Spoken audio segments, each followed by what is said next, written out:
Crossfit 21.3 and 4 has been released and I am excited about it. This is gonna be my jam and I'm gonna show you all the best tips, tactics, and strategies so that you can crush this workout as well. What's up guys, it's Kevin Andres, owner of K2 Fitness. And if you haven't already, smash that subscribe button, be sure to watch the remainder of the video so that I can show you all the best tips to crush it.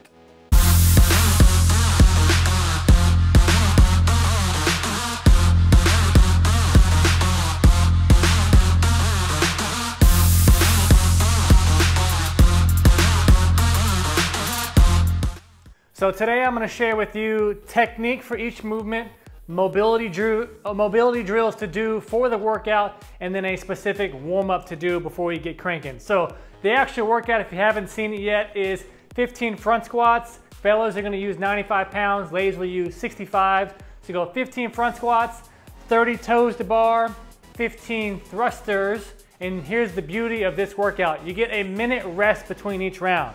So trust your fitness and really push the pace. Second round, you go 15 front squats. The pull-up bar will change every time you get gradually harder. It goes to chest to bars, thrusters stay the same, 15 thrusters, rest a minute. Last round, 15 front squats, 30 bar muscle ups. We're gonna share with you all the tips and tricks, how to crush the toes to bar, the chest to bars, and the muscle ups. And then you go and finish your 15 thrusters. As soon as you are done, you go directly into 21.4. You get a 7-minute time cap to build to a deadlift plus clean plus hang clean plus jerk. It's a beautiful workout. It's the last one of the CrossFit Open, so let's crush it. Let's break down the technical drills for these gymnastic style movements. And if you haven't already seen at K2Fitness.com, gymnastics is what I love doing and helping people just like you get better. So let's break down the toes to bar first. When you're going, this is a lot more shoulders than you think. And for each of these videos, we'll have a full tutorial above if you want to break things down and really learn how to do them. Today, I'll give the expedited version. I want you to think about hollow arch snap. Hollow arch snap, and this is what I'm talking about. Hollow means your feet land out in front. So make sure you land out in front, and then arch is when you're gonna go back, snap down. Hollow arch snap. Hollow arch pull down on the bar. You're gonna pull down way harder than you think. And that rhythm matters so that you're not getting up in the bar, doing these baby swings, and then try to get going. If you get that hollow body in front first, arch, and then snap on the bar, you're gonna be able to get into a good rhythm. Hollow arch snap. And then as you go, you have to be active in your feet to get back so that you're constantly doing this business here and not getting out of rhythm. A couple different technique tips to help get you there if toes to bar is new for you. I would encourage you to get your rhythm by doing something like this. Hollow arch snap, start going halfway, and then try to get a little bit higher as opposed to getting one, getting all out of rhythm, getting one, etc. The chest to bar. So this is all about knee, hip, pull. Knee, hip, pull.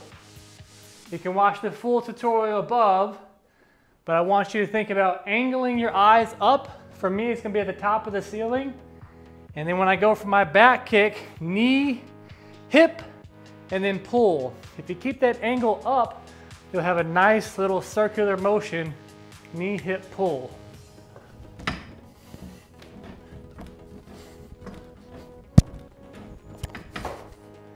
Okay, so it's gonna be all about that big hip pop, pulling, opening up the chest, unlike the pull up, angle down just a little bit. So, in my gym, I can't do bar muscle ups, so I have to do this workout at a different gym.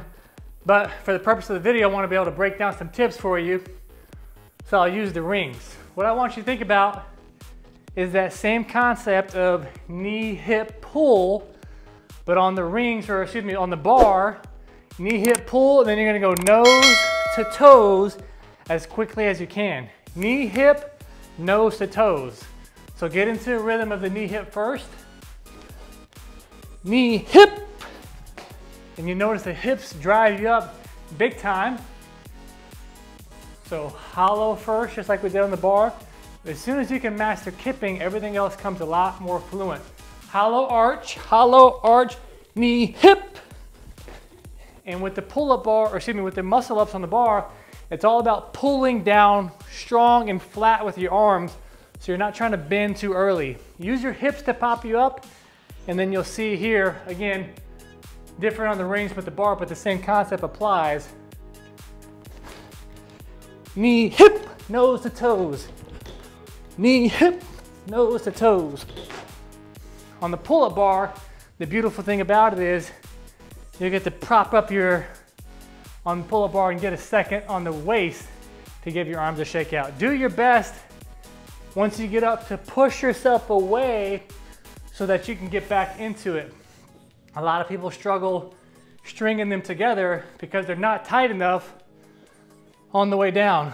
Stay tight here and then get that knee hip pull, snap down with the knees to the toes. Let's talk, or nose to toes. Let's talk about the barbell movements and efficiency, because this is splashed in before and after these gymnastics movements. And if you want to get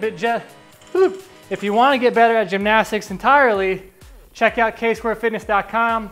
We actually just released our gymnastics program, 3 days a week, 20 minutes a day, levels for wherever you're at, whether you're beginner, intermediate, and advanced. It's great to add on to your training. It will teach you all these technical drills, how to become really efficient at them. So for the barbell work, you got front squats and you got thrusters. It's going to be really important to make sure that you are mobilized so that you can get into a good position. So I'm going to show you three quick exercises that are mobility drills that you can do so that you can free up some range of motion. Get a foam roller, put it on your upper back, and put it in your, whatever your clean position is that you're going to be doing the barbell work, or your jerk position. Palms facing up, hips up, and then I want you to pull your chin to your chest and drop your hips down.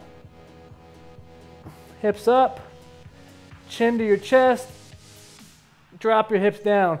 Repeat that series for 2 minutes, then go directly into foam rolling your lats. Being able to get into a good front rack position and overhead position is going to be crucial for this workout. One other thing that I want to talk about before I show you that third mobility drill is if you have lifters or if you have limited range of motion, the Olympic lifting shoes will give you that extra ankle mobility, so it'll help you get into a more upright posture. If you don't, make sure that you're getting your calves nice and loose. Long calves, good ankle range of motion is also going to help keep you upright on your front squats and your thrusters. So here's why that mobility matters. Because if you start to get fatigued on your thrusters, what I want you to think about is trying to get into this overhead position and taking a break up there, maybe a breath, as opposed to firing them out, putting the bar down, shaking it out, and then getting back into it. Because you got to remember, when you go front squat, gymnastics, thrusters, right after the thrusters is a minute break. So you got to really push it and go for it. If it's a little heavy for you, take that breath at the top and then keep going. Make sure you're driving your legs up, squeezing your glutes so that you can power through the thrusters. The minute rest, you got to trust your fitness and keep pushing, and here's why.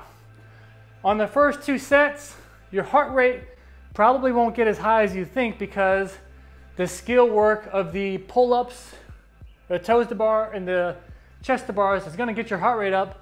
But when it comes to the muscle ups, if you're like most people, you're probably going to be getting anywhere from 1 to 2 to 3 to 8 reps on the muscle ups on the final round.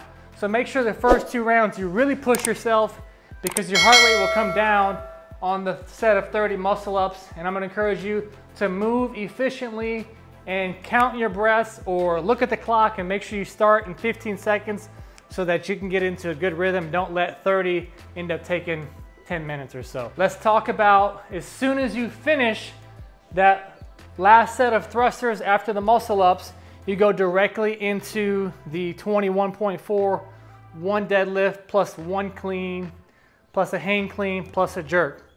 The hook grip is gonna be super important. Remember where you're hooking that thumb underneath so that the bar doesn't get slipped out as it gets heavy. So you got your deadlift, go back to the floor, you got your clean, and then here is where it matters to re-grip the hook, because you want to go from that hang position and then try to drop right back into it. As you build in weight, the grip and you coming down, transitioning from here, you don't want that sucker to slide out and you lose your bar and you have to repeat the complex again. So make sure that you're doing your hook grip on the way down from the hang clean, and then also try to go directly from your hang clean. See if when you catch the hang, can you drop yourself right back into it? And when you catch it, as you get fatigued from all those front squats and thrusters, you got to really push up on the bar physically, like you're going to do a shoulder press, because after all that fatigue, you're going to catch it something like this and want to buckle. Push up on the bar, give you an upright torso, and then get ready for that jerk. When you do the jerk, make sure that you have that opened up toes, get your chest and your diaphragm open, drive those knees out, and be ready to punch those arms because your leg's gonna be a little bit more fatigued. Let's talk about the warm-up that I want you to do before you get cranking. Here's what we got. 3 rounds. I want you to run 100 meters, do 5 toes to bar, 5 thrusters at a light weight. Your next round, run 100 meters a little faster, 5 chest to bars, 5 thrusters a little heavier. Your last round, 100 meters a little faster, 5 muscle ups. If you're not efficient at them, just get 1 or 2. And then on your last one, a little heavier on your thrusters. Take about a 3-minute break. And then I want you to build to a 2 rep max-ish, 85–90% of a clean and jerk. Just kind of getting the rhythm and feeling what that feels like, the mechanics. That way, when you go back to the actual workout, that 95 pounds or 65 pounds is gonna feel really, really light. That's my tips, strategies, and tactics on how to crush it.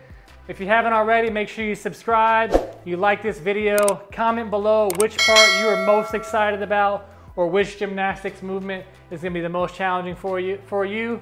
And if you haven't already, be sure to check out ksquarefitness.com, our gymnastics program, where we'll teach you all the best tips, tactics, and strategies on a daily basis of how to improve your gymnastics. Crush it and get after it, guys. This is the last one.